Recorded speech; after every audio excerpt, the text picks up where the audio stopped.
বিবেকানন্দ আমাদের শিখিয়েছেন না, জীবে প্রেম করে যেই জন সেই জন সেবিছে ঈশ্বর।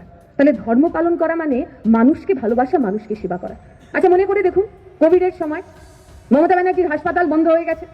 মমতা ব্যানার্জি বিকালবেলায় মাঝে মাঝে রাস্তায় গোল গোল দাগ কাটা ছাড়া আর কিছু করছেন না।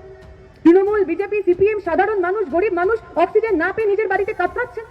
নিজের বুকে হাত রেখে বলুন, যে সময় আপনার বাড়িতে অক্সিজেন ছিল না, তখন লাল ঝান্ডা কাঁধে করে যে রেড ভলেন্টিয়ার আপনার বাড়িতে অক্সিজেন পৌঁছে দিল, সে জীবের সেবা করেনি? ওই রকম সময় যে মানুষ আর তো মানুষকে বাঁচালো, সে জীবের সেবা করেনি?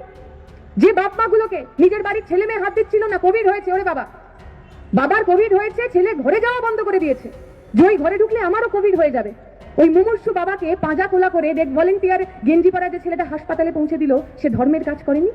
আমাদের কাছে ধর্ম মানে মানুষের সেবা করা। যদি এই ভারতের বুকে সত্যিকারের ধার্মিক কেউ হয়ে থাকে, তাহলে ওই লাল ঝান্ডা, ওই রেড ভলেন্টিয়ার, ওই ছাত্র, যুব, ওই মহিলা, ওই মানুষগুলো যারা নিজের জীবনের পরোয়া না করে আপনাকে বাঁচাতে এসেছিলেন। ধর্ম মানে মানুষের সেবা করা।